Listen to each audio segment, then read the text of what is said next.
Good afternoon, Burlingame community and stakeholders.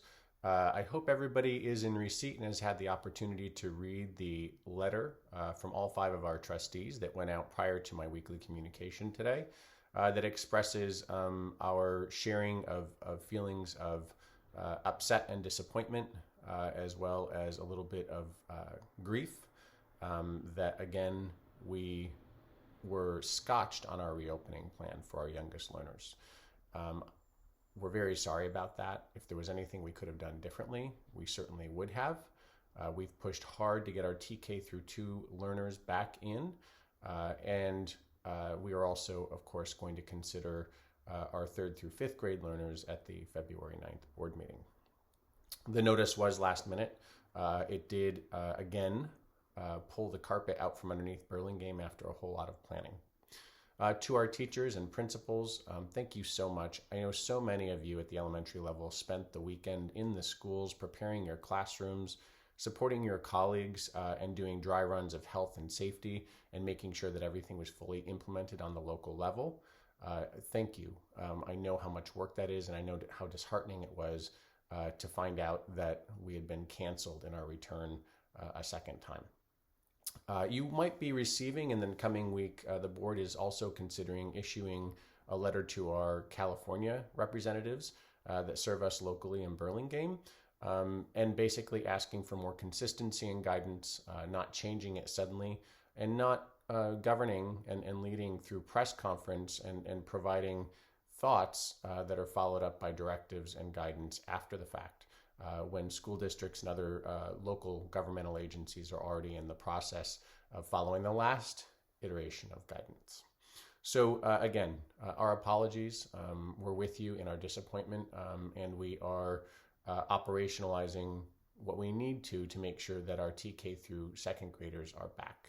So what is that operationalization? There's a word for you.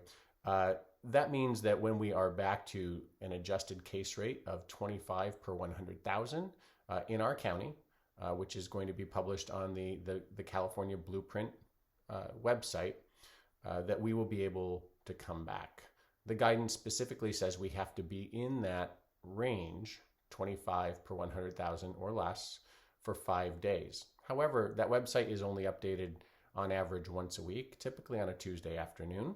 And so by the time it's published on a Tuesday, we might have already been there for a few days. And we have requested guidance for, can we count the days prior to publishing? We believe we can at this point. We will be returning as quickly as possible once we fall below that adjusted case rate with all of the current plans in place. We're able to do that because our waiver is still approved. And the waiver that was approved in December can easily be modified if the board directs it to be so for grades 3 through 5. They do have to wait 2 weeks until after our TK through 2 learners return, but that's very doable. So that issue will be taken up at the February 9th board meeting. However, notice that we are sticking with the December waiver. Why is that? Because the new guidelines, other than saying that we couldn't move forward with our waiver until the adjusted case rate goes down, the new guidelines impose some new hurdles for districts and new guidance for districts to accomplish. And the fact that we already had our waiver approved allows us to use that waiver to continue forward.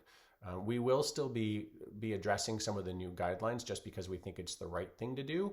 However, they talk a lot about testing. And the fact is that instead of testing every other month, Burlingame has already had a weekly testing protocol in place for all of its adult staff as well as its adult contractors.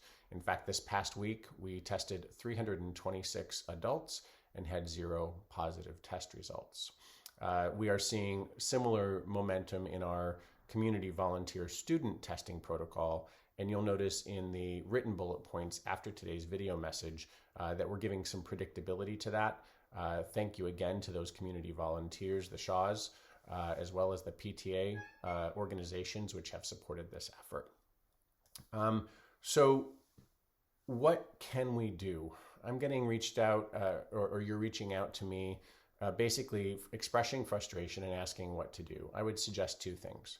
I would suggest that you join with the trustees or on your own, if you're comfortable, contacting our representatives in the state locally and expressing the frustration that it causes to get directives that constantly change and essentially stretch us in different directions, or are a great waste of effort after we've put all of our resources into developing plans that get approved just to have them changed at the last minute.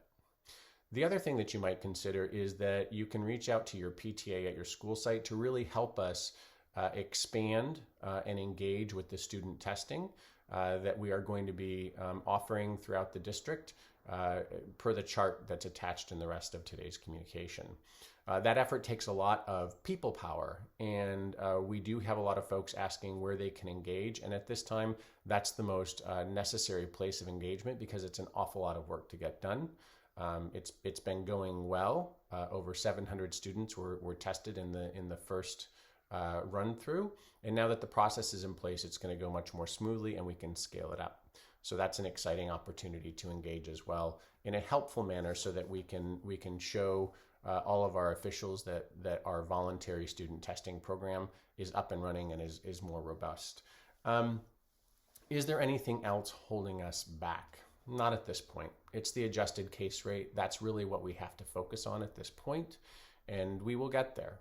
I continue to be hopeful that even though they keep giving us setbacks, that we have been too close to the next step twice now, and perhaps the third time is the charm. We appreciate everybody's support, your continued support. And again, our apologies for the last minute notice. I literally sent the announcement out to the community as soon as the county got in touch with me on Monday evening. Take care, everybody, and engage in a supportive manner around testing and around helping us contact our local representatives. And best of luck to everybody.